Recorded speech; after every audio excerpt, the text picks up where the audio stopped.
പുത്രനും പരിശുദ്ധ റൂഹായ്ക്ക് സ്തുതി. ആദ്യ മുതലെത്തും തന്നെ ആമീൻ. ദ ട്രൂ ഫെയ്ത്തിലേക്ക് എല്ലാവർക്കും ആത്മാർത്ഥമായ സ്വാഗതം. ഞാൻ യാക്കോബായ സഭയിലെ ഇട്ടും ആലുക്കൽ കോറപ്പിസ്കോ സത്യവിശ്വാസം സംബന്ധിച്ച കാര്യങ്ങളാണ് പറയുന്നത്. എന്ന് പറയാൻ ഉദ്ദേശിക്കുന്നത്, വിശുദ്ധ കുർബാന തുടർന്ന് നടത്തേണ്ടതിൻ്റെ ആവശ്യകത. പലരുടെയും ധാരണ കർത്താവ് ക്രൂശിൽ ബലിയർപ്പിച്ചു, അത് എന്നേക്കുള്ള ബലിയാണ്, പിന്നെ അത് തുടർന്ന് നടത്തേണ്ട ആവശ്യമില്ല എന്ന അർത്ഥത്തിലാണ്. യേശു ക്രിസ്തു ഒരിക്കലായി കഴിച്ച യാഗത്താൽ നാം വിശുദ്ധീകരിക്കപ്പെട്ടിരിക്കുന്നു. ഇനി പാപങ്ങൾക്ക് വേണ്ടി ഒരു യാഗം ആവശ്യമില്ല. എബ്രായർ 10:10, 14:18. ഇതാണ് അപ്പോസ്തലൻ പറയുന്നത്. ഇതിൻ്റെ വെളിച്ചത്തിൽ പാപങ്ങൾക്ക് വേണ്ടി ഇനി ഒരു ബലിയുടെ ആവശ്യമില്ലെന്നാണ് പലരും വാദിക്കുന്നത്, പ്രത്യേകിച്ച് പെന്തക്കോസ്ത് സഭകളും നവീകരണ സഭകളൊക്കെ. ന്യായപ്രമാണകാല ബലികൾ, ന്യായപ്രമാണ ബലികൾ അല്ലെങ്കിൽ കർത്താവിൻ്റെ ബലിക്ക് മുമ്പുള്ള ബലികളൊക്കെ കർത്താവിൻ്റെ ബലിയുടെ മുൻകുറികളായിരുന്നു, മൃഗബലികളായിരുന്നു. പക്ഷെ അതുകൊണ്ടൊന്നും പാപങ്ങൾ സ്ഥിരമായിട്ട് ലഭിച്ചില്ല. അവരാ ബലികളൊക്കെ അർപ്പിക്കാൻ കർത്താവ് ആവശ്യപ്പെട്ട ന്യായപ്രമാണം ലംഘിച്ചാൽ അതിനുള്ളൊരു പരിഹാരമായിട്ടാണ് അവരാ ബലിയെ കണ്ടിരുന്നത്. പക്ഷെ സ്ഥിരമായ ഒരു പാപമൊന്നും ലഭിച്ചിരുന്നില്ല. പാപം മറച്ചു വയ്ക്കാൻ മാത്രമേ സാധിച്ചുള്ളൂ. ഒരു രോഗിക്ക് വലിയ തലവേദനയൊക്കെ വരുമ്പോൾ ഡോക്ടേഴ്സ് ടാബ്ലറ്റ്സൊക്കെ നിശ്ചയിക്കും. അത് കഴിക്കുമ്പോൾ അങ്ങോട്ട് മാറും. പക്ഷെ പൂർണ്ണമായും മാറ്റം ചിലപ്പോൾ സംഭവിക്കില്ല. അവിടെ കുറേ കഴിയുമ്പോൾ വീണ്ടും ഈ പനി റിപ്പീറ്റ് ചെയ്യും. ഞാനൊരു ഉദാഹരണം പറഞ്ഞു മാത്രമേ ഉള്ളൂ. എല്ലാ രോഗവും മാറുമില്ല എന്ന് ഞാൻ പറഞ്ഞിട്ടില്ല. അപ്പം ആ ബലി ഇനി തുടർന്ന് നടത്തേണ്ട ആവശ്യമില്ല. കാരണം ന്യായപ്രമാണമൊക്കെ പൂർത്തിയായത് യേശുവിൻ്റെ ബലി മുഖാന്തരമാണ്. ക്രൂശിലെ ബലിയും യേശു മുഖാന്തരമാണ്. യേശു രക്തബലിയാണ് സമർപ്പിച്ചത്. അഹറോന്റെ പൗരോഹിത്യം അവനുണ്ട്, അല്ലെങ്കിൽ രക്തബലി സമർപ്പിക്കാൻ സാധ്യമല്ല. അപ്പോൾ ഇവിടെ നമ്മുടെ വിഷയം കർത്താവ് ക്രൂശിൽ തൂക്കി എല്ലാ പാപത്തിനും പരിഹാരം വരുത്തി. പിന്നെ അത് കണ്ടിന്യൂ ചെയ്യേണ്ട ആവശ്യമില്ല.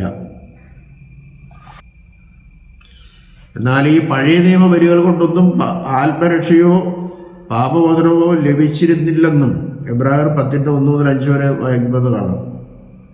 യേശു ക്രിസ്തുവിൻ്റെ ബലിപൂർവമാണ് യഥാർത്ഥത്തിൽ പാപവിടുതലും നിത്യരക്ഷയും മനുഷ്യർക്ക് നൽകപ്പെടുന്നതെന്നും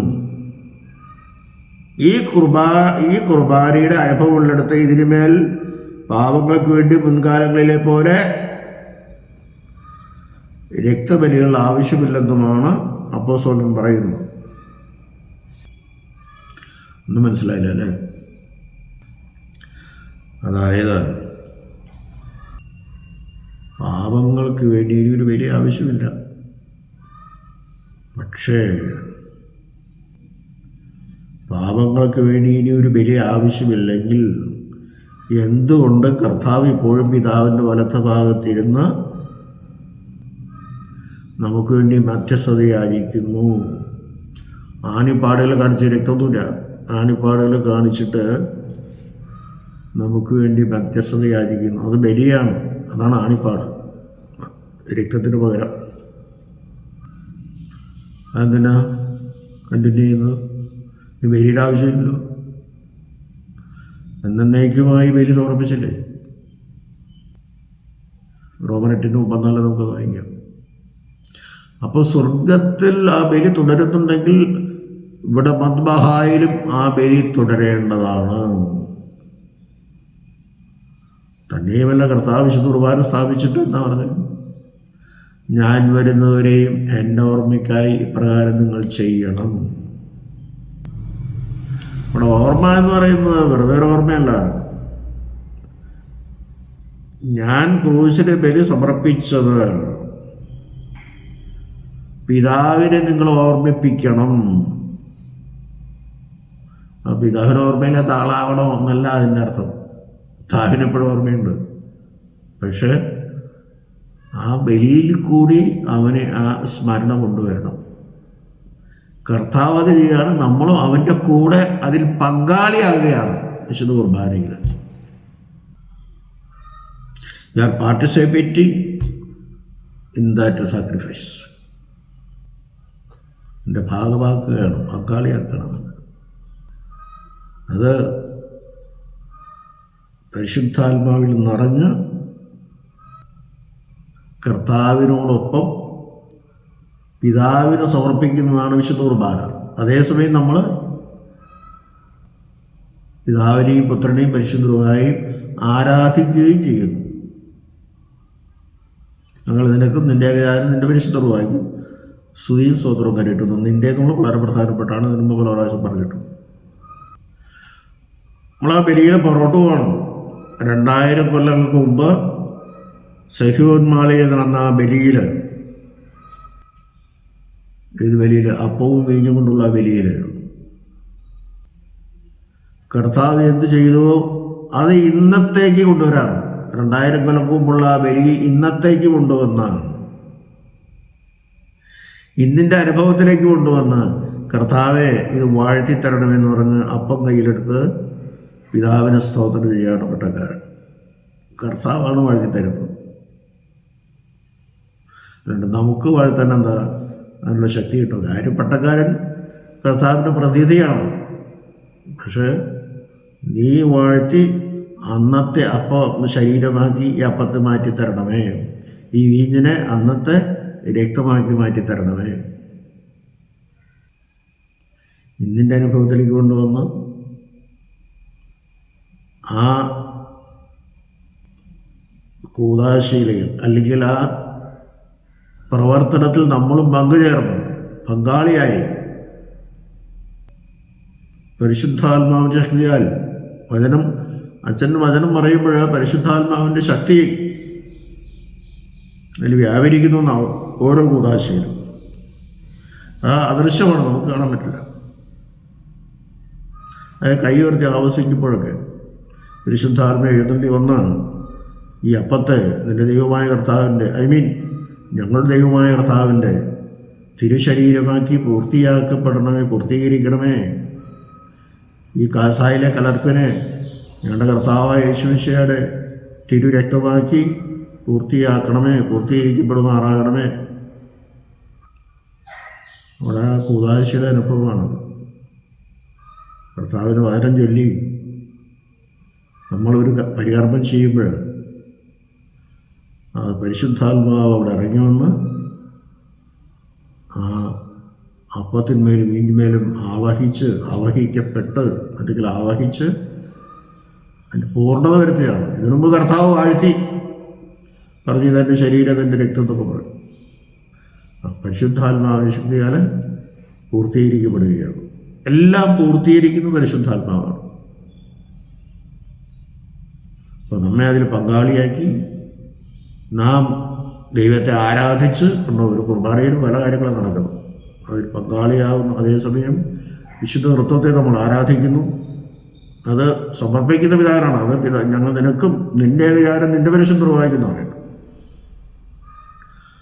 ആരാധന നടത്തുന്നു. അപ്പോൾ അത് വെറും സ്മരണയല്ല,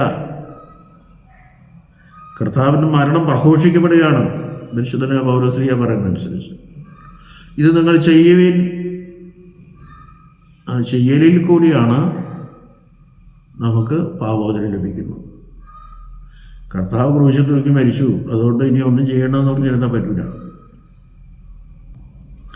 അത് പ്രത്യേകം പറയുന്നുണ്ട്, അവൻ രണ്ടാമത്തേതിനെ സ്ഥാപിപ്പാൻ ഒന്നാമത്തേതിനെ നീക്കിക്കളഞ്ഞു. എബ്രായർ 10:9 അത് പറയുന്നുണ്ട്. അവൻ രണ്ടാമത്തേതിനെ സ്ഥാപിപ്പാൻ ഒന്നാമത്തേതിനെ നീക്കിക്കളഞ്ഞു. ഒന്നാമത്തേത് രക്തബലികൾ നീക്കി, ഇനി രക്തബലി വേണ്ട, അതാണ് ഒന്നാമത്തേത്. രണ്ടാമത്തതാണ് രക്തരഹിതമായ അല്ലെങ്കിൽ രക്താർപ്പിതമല്ലാത്ത വിശുദ്ധ കുർബാനയാകുന്ന ബലി. അപ്പോൾ രക്തബലികളെ നീക്കിക്കളഞ്ഞ് രക്തരഹിതമായ അല്ലെങ്കിൽ രക്താർപ്പിതമല്ലാത്ത വിശുദ്ധ കുർബാനയാകുന്ന ബലി സ്ഥാപിച്ചു തന്നിട്ട് പറഞ്ഞു, യു കണ്ടിന്യൂ ദിസ്, ഇത് നിങ്ങൾ തുടരണം. അപ്പോൾ ക്രൂശിലെ ബലിയിൽ കർത്താവ് നേടിത്തന്ന രക്ഷ നമുക്ക് ലഭിക്കുന്നത്, നിത്യജീവൻ ലഭിക്കുന്ന ഈ ബലിയിൽ കൂടിയാണ്. ഈ ബലി ചെയ്യണം, അല്ലെങ്കിൽ കർത്താവ് സ്ഥാപിക്കേണ്ട കാര്യമുള്ളൂ. കർത്താവ് പറഞ്ഞതാണ് ഇങ്ങനെ ചെയ്യാൻ. എന്നിട്ട് കർത്താവ് പറഞ്ഞിട്ട് പറഞ്ഞിരിക്കാല, അവൻ സ്വർഗത്തിൽ നടത്തിക്കൊണ്ടിരിക്കുകയാണ്. അതിനോട് നമ്മളും ചേരണം. പരിശുദ്ധാത്മാവിൽ നിറഞ്ഞ് പിതാവിന് ബലി സമർപ്പിക്കുകയാണ്, അവനോടൊപ്പം ചേർത്ത്. ഒരു പരിശുദ്ധ കർമ്മമാണ് വിശുദ്ധ കുർബാനയിൽ നടക്കുന്നത്. എല്ലാവരും കൂടി ബലി അർപ്പിക്കുക. പട്ടക്കാരൻ ലീഡ് ചെയ്യുന്നു, കർത്താവിൻ്റെ പ്രതിനിധിയായിട്ട് നിന്ന്. കർത്താവിൻ്റെ മരണശേഷവും പാപം തുടർന്നുകൊണ്ടിരിക്കുകയാണ്. ഇപ്പോഴും പാപം തുടർന്നുകൊണ്ടിരിക്കുകയാണ്. അപ്പോൾ പാപപരിഹാരത്തിന് ആ ബലിയും തുടരേണ്ടതാണ്. അതിനാണ് കർത്താവ് കുർബാന സ്ഥാപിച്ചത്. പാപം കണ്ടിന്യൂ ചെയ്യുന്നത് കൊണ്ട് ആ പാപപരിഹാരത്തിനുള്ള ബലിയും തുടർന്ന് നടത്തേണ്ടതാണ്. പാപം ഉണ്ടാകുന്നിടത്തോളം കാലം ബലിയും വേണം. എല്ലാ പാപങ്ങൾക്കും കർത്താവ് മരിച്ചു വയ്ക്കും, പിന്നെ പാപം ഉണ്ടാകാൻ പാടില്ല. പക്ഷെ പാപം പിന്നെ ഉണ്ടാകുകയാണ്. അപ്പോൾ ആ ബലിയും തുടർന്നുകൊണ്ടിരിക്കണം. ഇത് എന്നുവരെ? ഞാൻ വരുന്നത് വരെ. കുർബാനയിൽ നിന്നാണ് നമുക്ക് ജീവൻ കിട്ടുന്നത്. ഇപ്പോൾ ഈ ബലി തുടർന്നേ പറ്റുള്ളൂ. രണ്ടാമത്തേതിന് സ്ഥാപിപ്പാൻ ഒന്നാമത്തേതിന് നീക്കി കളഞ്ഞു. ഇബ്രായർ 10:9 അതിൻ്റെ വ്യാഖ്യാനം പെന്തക്കോസ്ത് സഭകളൊക്കെ കൊടുക്കുന്നത്, അഹ്റോനും സന്താനങ്ങളും തുടർന്ന് ബലി നടത്തിക്കൊണ്ടിരുന്നു. എന്നാൽ കർത്താവിൻ്റെ ബലി തുടർന്ന് നടത്തേണ്ടതില്ല. അപ്പം അഹ്റോനും കുടുംബവും നടത്തിയ മൃഗബലികളെ ഒന്നാമത്തേതായിട്ടും കർത്താവിൻ്റെ ബലിയെ രണ്ടാമത്തേതുമായിട്ടാണ് അവർ സ്ഥാപിക്കുന്നത്. അങ്ങനെയാണെങ്കിൽ കർത്താവ് വിശുദ്ധ കുർബാന സ്ഥാപിക്കേണ്ട ആവശ്യമുണ്ടായിരുന്നില്ല. എന്നിൽ വിശ്വസിപ്പിൻ, ഹൃദയം കൊണ്ട് വിശ്വസിക്കുകയും വായ കൊണ്ട് ഏറ്റുപറയുന്നവൻ രക്ഷിക്കപ്പെടും എന്ന് പറഞ്ഞാൽ അങ്ങനെ ഒരു സെൻറ്റൻസ് ഇല്ല എന്നാണ് പറയുന്നത് മർക്കോസിൻ്റെ. അതുകൊണ്ടേ അതൊക്കെ ഈ നവീകരണ സഭകൾ കൂട്ടിച്ചേർത്താണെന്ന് അഭിപ്രായമുണ്ട്. വിശ്വസിക്കുക എന്ന് പറഞ്ഞാൽ ഞാൻ വിശ്വസിക്കുന്നു എന്ന് പറഞ്ഞിട്ട് കാര്യമില്ല. കർത്താവ് പറയുന്നത് എല്ലാം വിശ്വസിക്കണം. അല്ലാതെ കർത്താവ് പറഞ്ഞ പകുതി വിശ്വസിക്കാം പകുതി വിശ്വസിക്കില്ല എന്ന് പറഞ്ഞാൽ അർത്ഥമില്ല. അത് അക്ഷരാർത്ഥത്തിൽ എടുത്താൽ അർത്ഥമില്ല. അതിൻ്റെ ആന്തരിക അർത്ഥത്തിലും ആത്മീയ അർത്ഥത്തിലും അതെടുക്കണം. ഇപ്പം ചുരുക്കത്തിൽ എത്രയേ ഉള്ളൂ. അവ രണ്ടാമത്തേതിനെ സ്ഥാപിപ്പാൻ ഒന്നാമത്തേതിനെ നീക്കിക്കളഞ്ഞു. എബ്രായർ 10:9. ഈ രണ്ടാമത്തെ യാഗമാണ് വിശുദ്ധ കുർബാന. അത് ഓർത്തുകൊണ്ടിരിക്കുകയാണ്. അത് കർത്താവ് ചെയ്തുകൊണ്ടിരിക്കുന്നു, നമ്മൾ അതിനോട് ചേരുകയാണ്. അപ്പോൾ ആ ബലിയുടെ കണ്ടിന്യൂഷനായിട്ടാണ് കർത്താവ് നടത്തുന്നത്. അതിനോട് നമ്മൾ ചേരുകയാണ്. അതാണ് വിശുദ്ധ കുർബാന. രക്തം അർപ്പിക്കുന്നില്ല, രക്തത്തിന് പകരം ആണിപ്പാടുകൾ കാണിക്കുന്നുള്ളൂ. എന്നാൽ വിശുദ്ധ കുർബാനയിലെ രക്തം അല്ലെങ്കിൽ വീഞ്ഞ് രക്തമായിട്ട് തീരുന്നത് അത് കർത്താവ് ക്രൂശിൽ ചൊരിഞ്ഞ അതേ രക്തം തന്നെയാണ്. അതാ സഭ വിശ്വസിക്കുന്നു. അതിനെപ്പറ്റി വിശുദ്ധമായിട്ട് അത് പറഞ്ഞിട്ടുണ്ട്. ശരീരം ചിതറിക്കപ്പെട്ട ശരീരവും അതേസമയം ഉയർത്തെഴുന്നേറ്റ ശരീരവും, രണ്ട് ശരീരമില്ല, ഒരു ശരീരമില്ല പാടുള്ളൂ. ആ ശരീരം രണ്ടും സംയോജിപ്പിക്കപ്പെട്ടെന്ന് ധരിക്കണം. മനുഷ്യത്വം ദൈവത്വം ഒന്നായിരിക്കുന്ന പോലെ ഇവിടെ അങ്ങനെ ആകാലോ. ഒത്തിരത്തുള്ളൂ. അവൻ രണ്ടാമത്തേതിന് സ്ഥാപിപ്പാൻ ഒന്നാമത്തേതിനെ നീക്കിക്കളഞ്ഞു എന്ന് കളയുന്നു എന്ന് പറയുമ്പോൾ മൃഗബലികൾ നീക്കി അല്ലെങ്കിൽ രക്തബലികൾ നീക്കി, അത് എളുപ്പം. മൃഗബലി കർത്താവ് അർപ്പിച്ചത് രക്തബലിയായിട്ടാണ്. ആ ബലിൻ്റെ ആവശ്യമില്ല. ക്രൂശിൽ കർത്താവ് അർപ്പിച്ച ബലിനെ അർപ്പിക്കേണ്ട ആവശ്യമില്ല, അത് പൂർണ്ണമായിട്ട് അതിന് അർപ്പിച്ചു. പക്ഷേ പാപം നിലനിൽക്കുന്നത് കൊണ്ട് വീണ്ടും ഈ ബലി കണ്ടിന്യൂ ചെയ്യണം. അതിനാണ് കർത്താവ് വിശുദ്ധ കുർബാന സ്ഥാപിച്ചത്.